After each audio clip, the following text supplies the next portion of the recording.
안녕하십니까, 박사호입니다. 후난성 창사의 한 나이키 매장입니다. 디스카운트 행사를 한다고 하자 중국 네티즌들이 장사진을 치고 있습니다.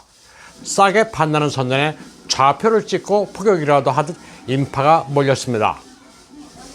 허난성 정저우의 한 나이키 매장입니다. 나이키가 에어조단 한정판을 내놨는데 인터넷에서 구매 예약을 한 이들이 몰려와 추첨을 하고 있습니다. 한정판이라 모두 구매할 수 있는 게 아니라 추첨으로 운이 좋아야 살 수 있습니다. 에어조단은 인기가 좋아 일단 구매한 뒤 다시 내다 팔면 1000위엔 정도의 차익을 남길 수 있다고 합니다. 2시간 정도 줄을 서서 살 수만 있으면 꽤 짭짤한 수익입니다. 신장 면허를 사용하지 않는다고 해서 불매운동을 한다고 하지만 싸고 좋으면 삽니다. 어제는 보이콧, 오늘은 사재기가 보편적 현상입니다. 나이키 매장은 인산인해를 이루고 있습니다. 공산당의 관제 애국주의는 사실 그때뿐입니다. Just Do It이란 브랜드 모토가 적힌 매장에는 신발과 옷들을 한 꾸러미씩 구매한 사람들로 넘치고 있습니다. 디스카운트를 한다고 하자 보이콧은 내던져 버렸습니다. 퓨마 매장도 활기가 넘칩니다. 물건들을 둘러보는 사람들로 매장이 가득 찼습니다. 아디다스 매장도 사람이 적지 않습니다. 중공인들의 군중심리, 글쏠림 현상은 대단합니다. 그런 만큼 역으로 쉽게 언제 그랬냐는 듯 싸고 좋으면 이때다 싶어 거부했던 브랜드를 바로 찾습니다.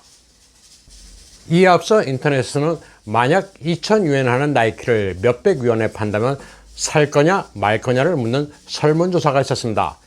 이에 대해 사겠다는 응답이 45.1%, 그때가 돼서 생각해 보겠다가 17.1%, 사지 않겠다는 응답은 37.8%에 불과했습니다. 나이키는 곧바로 인터넷 예매를 시작했습니다. 33만 7천 켤레를 판다고 했더니 26일 저녁 9시에 완판됐습니다. 애국주의가 이제는 아무리 선동해도 먹히지 않습니다.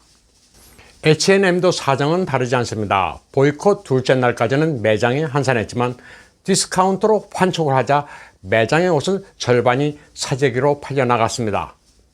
모든 사례가 다 그런 것은 아니지만 홍위병식 불매운동은 여러 번 실패했었습니다. 까르푸를 보이콧할 때는 계란 서비스 증정 행사가 있자 곧바로 무산됐고, 맥도날드도 아주 싸게 판매를 하자 매장 앞에 장사진을 이룬 적이 있습니다. 그러면 다음 소식입니다. 광동성 동관입니다. 경찰들이 오토바이를 압수하고 있습니다.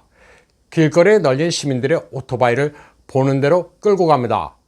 중공 전역에서는 오토바이와 전동 3륜차, 관광용 배터리차, 노인형 배터리 보행차, 포장 3륜차, 저속 화물차들을 정리한다면서 마구잡이로 압수하고 있습니다. 심지어는 어린이용 자전거, 킥보드 전동차까지도 압수합니다. 번호판이 없다, 규격이 통일되지 않았다, 아무데나 주차한다, 도로를 다닌다는 온갖 이유를 붙여 질서 있는 거리를 만든다는 명목으로 벌금을 징수하거나 그대로 끌고 갑니다. 현실적으로 지킬 수 없는 법규를 구실로 국민들을 탄압하고 있는 겁니다. 경찰과 정부가 도적이나 다름없다는 원성이 높아지고 있습니다. 단속은 융단 폭격식입니다. 주택가에 들어가 세워둔 오토바이가 있으면 바로 끌고 나옵니다. 주택가뿐만 아니라 상가도 예외가 아닙니다. 주로 외식 배달을 하는 젊은 근로자들이 많이 사용하는데 잠시 길가에 세워뒀는데 나와보니 없어졌다는 호소가 줄을 잇고 있습니다. 피해자는 모두 돈 없는 서민들입니다. 이를 두고 중공인들은 그 주차에 부추 수확이라고 합니다. 부추는 베어내면 바로 또 자라는 특징이 있습니다. 끝없는 착취 대상이란 비유입니다. 중공은 지방 정부의 텅 빈 재정을 벌금으로 충당하고 있습니다. 경찰은 건수 올리기에 급급합니다.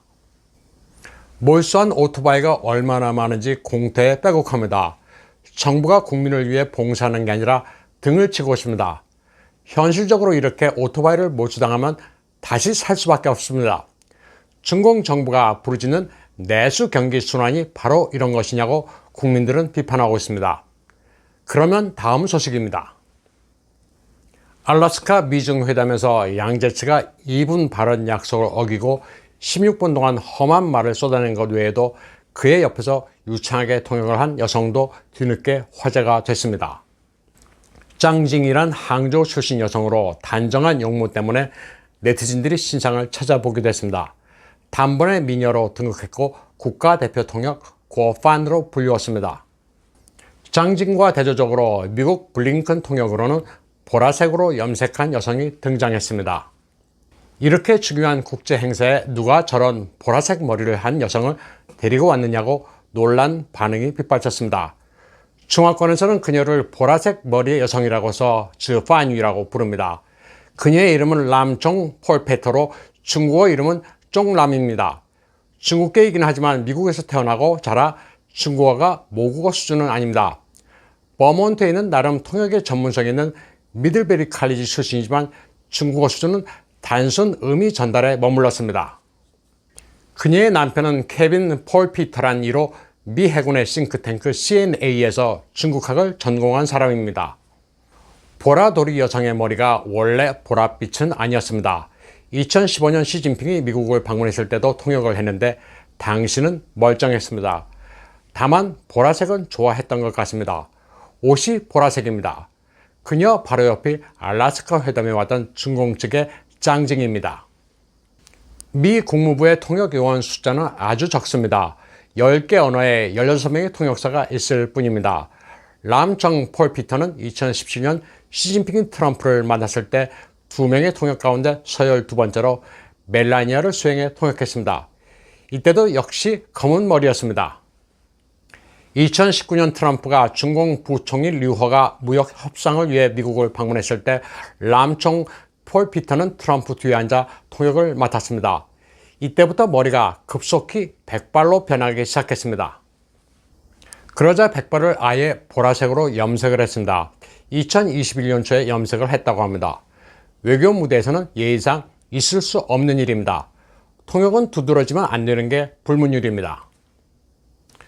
람정 폴피트의 튀는 용모와 대조돼 중공 측의 짱징은 큰 호평을 받았습니다. 로우 프로파일을 유지하며 렁옌, 차가운 요염함을 발산했던 평가가 줄을 이루고 있습니다. 알래스카 미중 회담을 지켜보던 바이든은 이 광경을 보고 기겁해 어디서 저런 여자를 데려왔느냐고 블링컨에게 큰 소리를 지른 것으로 전해졌습니다. 치매 노인이 보기에도 저건 아니라고 생각했던 것 같습니다. 그러면 헤어 컬러를 화두로 다음 소식 이어가겠습니다.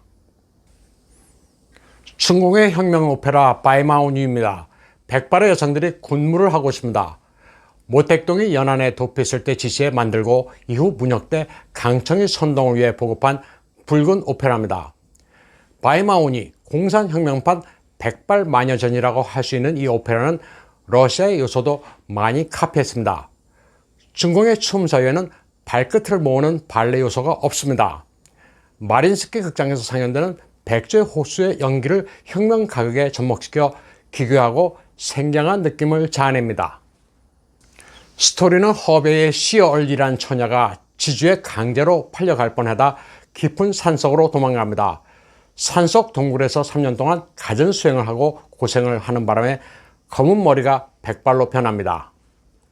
그러다 사랑하는 연인과 다시 만나 팔로군에 입대해 지주와 반동 계급을 물리친다는 다소 황당무계한 스토리라인을 따르고 있습니다.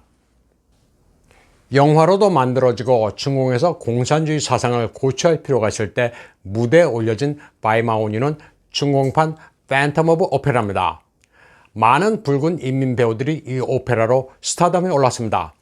보시는 화면은 시진핑의 부인 펑리유엔이 주인공 시어를 연기하는 장면입니다. 北风那个吹雪花那个飘 북풍은 그렇게 불고 눈보라는 그렇게 휘날렸네 란 바이마오니의 주제가를 간드러지게 부르고 있습니다. 주인공이 산속으로 들어가 검은 머리가 백발이 되기 전 부분을 연기하고 있습니다. 보시는 화면은 바이마오니 못지않은 위상을 가지고 있는 붉은 클래식 홍색 낭자군 발레 버전입니다. 하이난성의 여성들이 공산혁명에 발벗고 나섰다는 스토리입니다. 하이난성에는 객가 인구가 많습니다. 객가 여성은 남성 못지않게 농사일도 잘하고 전통적으로 용맹합니다. 송나라 때도 요 나라와 싸울 때 객가 여성들이 전공을 많이 세웠습니다. 우리가 제사를 지낼 때 조모의 지방에 선비유인 어디 무슨 시 신유라고 씁니다만 선비유인이라는 문구는 송나라 때 여성들이 전공을 세운 것을 기려 황제가 허가해 유래된 풍습이라고 합니다. 현대 중국을 휘어잡은 저 유명한 송시세자매도 바로 하해난 객가 출신입니다. 중공중앙선전부는 3월 23일 기자회견을 갖고 중국 공산당 창건 100주년을 맞아 대형 문예 이벤트를 준비하고 있다고 밝혔습니다. 바이마오니와 발레극 홍색 낭자군, 교향악 장정조가 등입니다. 모두 문혁식의 예술작품으로 양반시 모델 퍼포먼스들입니다. 양반시는 1967년부터 1976년 사이 중공의 정치색이 짙은 무대 예술입니다. 당시 사인방 중 한 명인 강청이 널리 보급한 것인데 개혁 개방이 되면서 촌스럽다고 해서 뒷전으로 밀려났던 것들입니다. 시진핑이 모택동의 계승자를 자처하면서 역사를 뒤로 돌리고 있는데 그래서 바이마오뉴의 주연으로 나왔던 부인 펑리유엔이 강청 노릇을 하려는 것 아니냐는 비판도 나오고 있습니다. 중국 공산당 건당 기념일은 7월 23일입니다. 올해 100주년이지만 의외로 열병식은 아직 계획이 없습니다. 대내적으로 굉장히 어렵기 때문일 수도 있고 군사 충돌 가능성이 높아져 대규모 병력을 퍼레이드에 동원하기가 부담스러워 그럴 수도 있습니다. 오늘 방송은 여기까지 하겠습니다. 시청해주신 여러분 감사합니다.